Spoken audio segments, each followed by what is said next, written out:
नमस्कार साथियों, आज दिनांक 30/8/2021 को हम ग्राम पंचायत जैतीखेड़ा विकासखंड सरोजिनी नगर लखनऊ में मौजूदा ग्राम प्रधान श्रीमती शिव कुमारी अम्बेडकर पत्नी श्री छेदालाल साथी के निवास पर मौजूद है। ये एक ऐसा गांव है और प्रधान जी वो प्रतिमूर्ति है जो संघर्ष की उपज है, जिन्होंने सामाजिक न्याय के लिए, सामंतों के उत्पीड़न के खिलाफ, गरीब गुरबा की आवाज बनकर उनके पति छेदालाल साथी जी लगातार विगत 20-25 वर्षों से, इससे भी ज्यादा समय से संघर्ष करते रहे और ये स्थिति बनी कि एक बार श्रीमती शिव कुमारी अम्बेडकर इससे पहले भी गांव सभा की प्रधान रह चुकी 1995 और दोबारा ये मौका एक अंतराल के बाद फिर मिला। जब हम पिछली बार आए थे तब भी ये पता चला था कि लड़ना नहीं चाहते थे और गांव की जनता ने लड़ाया। वो अब प्रधान बन गई है। अब आज हम दोबारा मुलाकात करेंगे। स्वास्थ्य जैसा भी है आपके सामने है। हमारी व्यक्तिगत बातचीत हुई, स्वास्थ्य बहुत ज्यादा अच्छा नहीं है, लेकिन इस हैसियत में हैं कि वो गांव का काम आसानी से निपटा सकती हैं।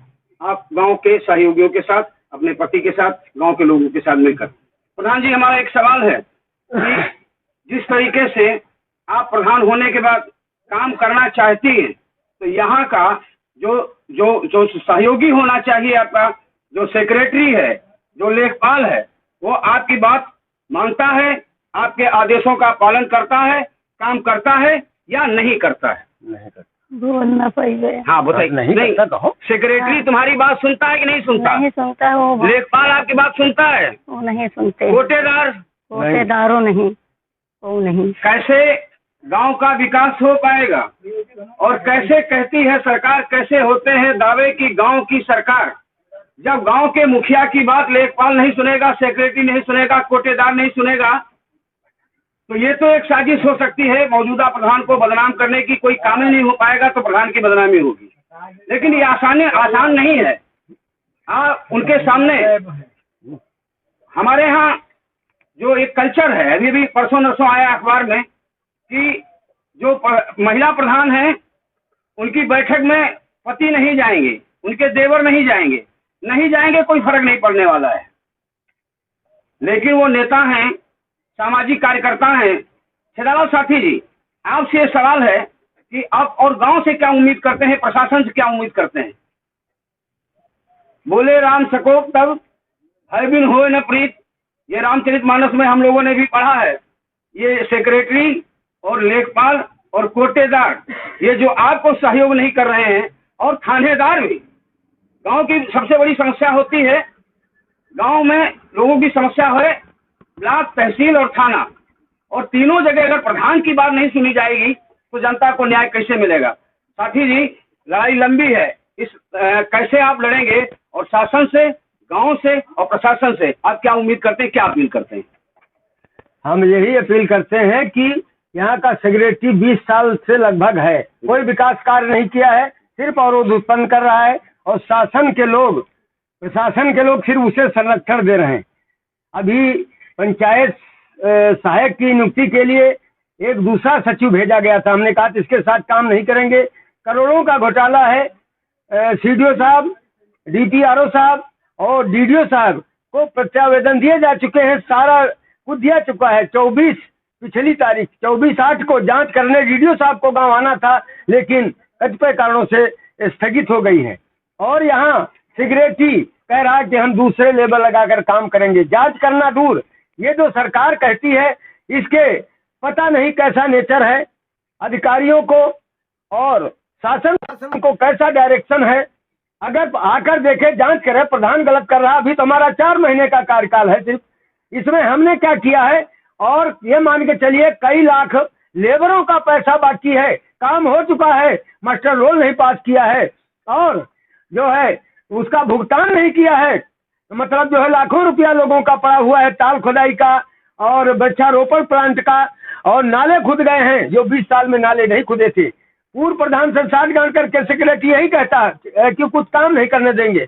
तो मजबूर होकर के इस्तीफा दे देंगे। और जो शासन के या जिला प्रशासन के अधिकारी हैं वे लोग मौन साधे हुए हैं, उस पर क्यों नहीं निर्णय करने आते, जांच करने क्यों नहीं आते, स्थलीय रिपोर्ट की जांच क्यों नहीं करते, सोशल ऑडिट क्यों नहीं करते जनता के बीच में आकर के। इससे साफ जाहिर है कि एक साजिश के तहत ऐसा किया जा रहा है। और सेक्रेटरी जिसको जनता नहीं चाहती है, जिसको हम नहीं चाहते हैं, कारण भी इतने मौजूद है, तो उसको अधिकारी क्यों बनाए रखना चाहते हैं, ये बात समझ में नहीं आती है। माननीय मुख्यमंत्री जी कहते हैं भ्रष्टाचार मुक्त हम शासन देंगे, समाज देंगे। कितना भ्रष्टाचार है आकर देखे अधिकारी। हम फिर अभी रिक्वेस्ट करेंगे अधिकारियों से कि उसके विषय में हमने कह दिया है कि हम उसके साथ काम नहीं करेंगे। उसने सफेद पेमेंट किया है और हमने निकाल लिया है, 18-19 का नहीं है, मोबाइल में उसमें कंप्यूटर में फीड नहीं है, और हमने कहा ऑफलाइन का ही दे दीजिए। उससे अधिकारी भाग रहे हैं। लेकिन शौचालय देने के लिए एक किस्त बहुत लोगों को दी गई है और उसमें बहुत बड़ा घोटाला है, करोड़ों का घोटाला हुआ है, उससे लोग भाग रहे हैं।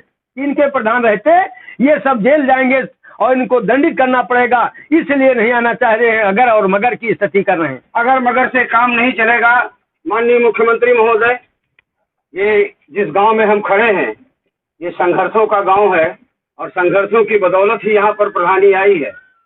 हम अपने चैनल की तरफ से सिर्फ जो हम देख पा रहे हैं, जो गांव के लोगों का जो उत्साह है, जो आक्रोश है, जिस तरीके से साथी जी ने पीड़ा व्यक्त की है, ये इनकी व्यक्तिगत पीड़ा नहीं है।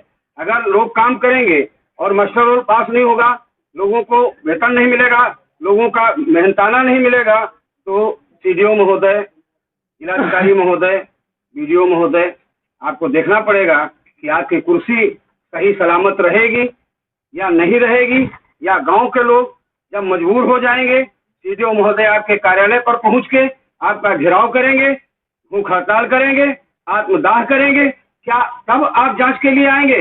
बेहतर होगा क्रांति पल न्यूज की तरफ से, यूपी राजधानी न्यूज की तरफ से, जो गांव की पीड़ा है, जो प्रधान की पीड़ा है, जो जनता की मांग है, उसके अनुरूप यहाँ पर जिम्मेदार अधिकारियों को जिलाधिकारी महोदय भेजिए और या तत्काल जांच कराइए। गांव के लोगों को हम आश्वस्त करना चाहते हैं कि आपकी आवाज को इस वीडियो के माध्यम से हम समाज के सामने ले जाएंगे और इसकी तुरंत प्रति डीएम महोदय और सीडीओ लखनऊ को भेजेंगे कि कार्यवाही तत्काल करें और गांव के लोगों को काम करने की, प्रधान को काम करने की आजादी होना चाहिए और लोग जो काम करें उनको भी मेहनताना मिलना चाहिए, गांव का विकास होना चाहिए। जय हिंद।